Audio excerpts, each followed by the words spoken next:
Kim, Flávio Bolsonaro como pré-candidato à presidência da República foi a melhor escolha do bolsonarismo, na sua percepção? Pro bolsonarismo foi a pior escolha, pro PT foi a melhor, né? Porque não existe quem tenha mais telhado de vidro do que o Flávio Bolsonaro, né? Se eles escolhessem um Ratinho, se eles escolhessem um Caiado, se eles escolhessem um Tarcísio, todos eles, primeiro, teriam uma rejeição muito menor do que o Flávio. O Flávio ele é tão rejeitado que quando ele foi escolhido, teve rebelião dentro da própria direita bolsonarista.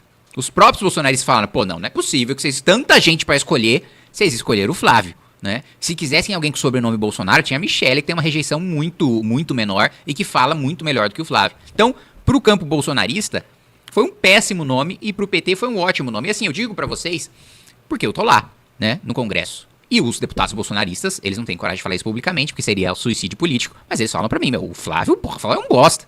O Flávio tem a menor condição de ser escolhido como candidato. E os petistas falam, não, estamos soltando o rojão. Estamos fazendo churrasco com o Lula pra comemorar a candidatura do Flávio. Depois, tanto que, qual que é a estratégia do PT? Daqui a 3 dias, eles vão ligar a máquina contra o Flávio. Por quê? Passou 3 dias, passou o prazo para governador sair do cargo, para disputar, e passou o prazo de filiação. Então, o Flávio é o candidato. Não dá mais para trocar.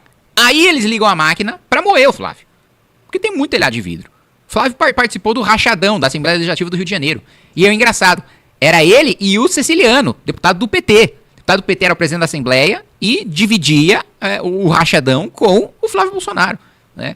Depois, ele compra aquela mansão em Brasília, sem ter nenhuma renda para comprovar, e tem um escritório de advocacia que, sei lá, ele assinou 2, 3 casos. Fala-se por aí que ele advoga no STJ e, surpreendentemente, tem sucesso em algumas causas, sem ter grande experiência no direito. Então, o Flávio, além de tudo, o Flávio é fraco. O Flávio ele já disputou uma eleição majoritária. Ele foi para um debate para a Prefeitura do Rio de Janeiro. Ele desmaiou no debate? Ele desmaiou por causa de uma pergunta da Jandira Fegali. E ele não só desmaiou, ele defecou nas calças, literalmente. E depois saiu o diagnóstico. Não, literalmente. E ele depois saiu o diagnóstico de que ele não tinha nada. De que ele desmaiou de nervoso. Então, se um cara, eu tô lá, eu já debati várias vezes com a Jandira Fegali no Congresso Nacional. Se um cara treme pra Jandira Fegali, pelo amor de Deus. Com o Lula, então, ele vai cair pra trás. Então, assim, ele é fraco. Olha só a desculpa que ele deu agora pra votar o PL da misoginia, que teve a rejeição grande da direita. Aí ele, vocês não estão entendendo, é uma armadilha do PT, porque é ano de eleição, eles querem me desgastar. Mas, filho, você votou a favor. Não foi o PT que botou seu dedo lá e votar sim, né? Eu sei como que se vota, eu sou um deputado, você coloca o dedo, a sua digital, ninguém vai lá e aperta seu dedo. Você coloca a sua digital, você vai lá, sim, não, abstenção, obstrução. Ele foi lá, das 4 opções, ele escolheu sim e colocou o dedinho dele lá. Aí ele, não tinha nenhuma chance de mudar isso no Senado. Gente, eu tô acostumado a perder, o meu trabalho é perder, porque eu sou de oposição. Se eu tivesse maioria, eu era o governo. E mesmo quando eu vou perder, eu obstruo, eu atrapalho, eu faço com que a vitória seja mais custosa. Então, um projeto que poderiam aprovar em segundos, eu faço durar horas. Por quê? Porque é oposição, eu quero atrapalhar ao máximo. Se acontece alguma coisa no meio do caminho, sai um escândalo envolvendo o relator, o autor do projeto, tem pressão popular, eu viro o jogo. Na maioria das vezes viro? Não, 90% eu perco. Mas nas 10% que eu ganho porque contra as chances, contra as probabilidades, eu fui lá, obstruí e trabalhei. Por que ele não fez isso? Ele não deu um discurso da tribuna, ainda votou a favor. Então é uma desculpinha. Desculpinha de quem trabalha como ele trabalha, sem ler projeto, sem saber de fato o que é um trabalho parlamentar. Gente que ficou décadas e décadas só com interesse mesquinho e sem nunca de fato exercer um mandato. Deputado, indo na mesma linha, desculpa. Eu só tinha uma coisa para perguntar, assim, hipoteticamente, num segundo turno entre Flávio e Lula, você e o Partido Missão apoiará Flávio? Não, a gente não trabalha com esse cenário. A gente, se tiver segundo turno, o Renan não ganhar no primeiro, no segundo aí o Flávio decide se apoia o Renan ou não. Não, mas... Eu falei hipoteticamente. Então, vocês apoiariam o Flávio? Não, a gente só trabalha com essas duas hipóteses. Com a sua terceira a gente não trabalha. Deputado. Tá fugindo do... Não tô. Pergunta pro Flávio. Ninguém pergunta pro Flávio se ele vai apoiar o Renan, então... Deputado, com a desistência da pré-candidatura do Ratinho Júnior, e que ele vai permanecer no governo do Paraná, e com a primeira fala do Caiado, dizendo que a primeira atitude dele será anistia geral, ele enterrou a terceira via?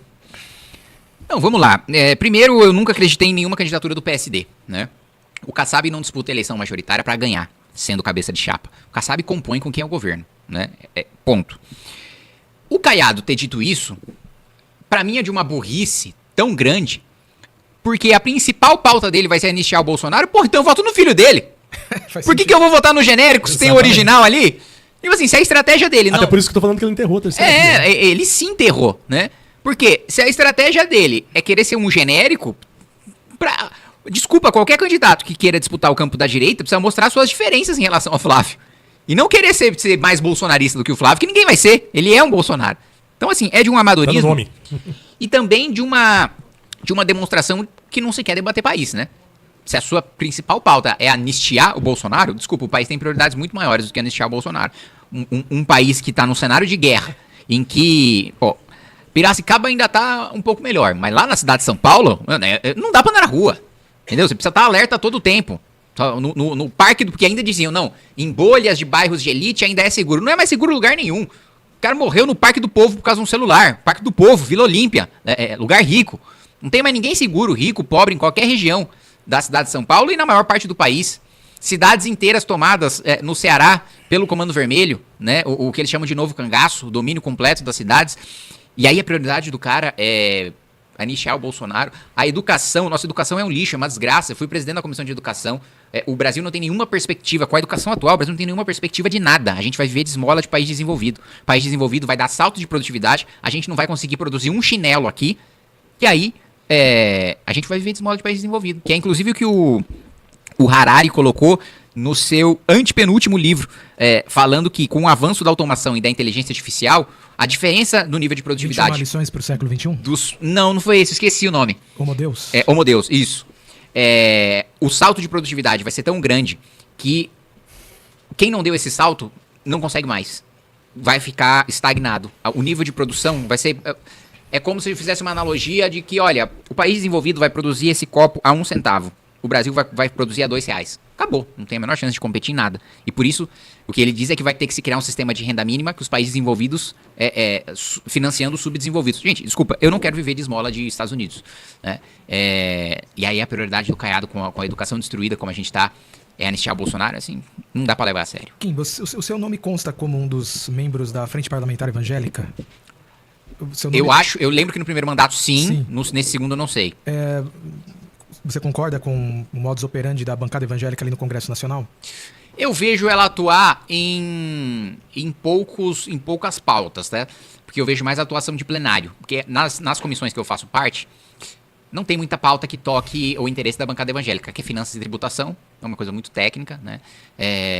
Que não envolve tanto valores e princípio, envolve valores no sentido financeiro, né? Mas não no sentido humano. Uhum. E segurança pública também, que tem uma atuação muito pequena. Das vezes de plenário que eu vi a atuação, foi mais no sentido de garantir liberdade de expressão, né? Principalmente a religiosa.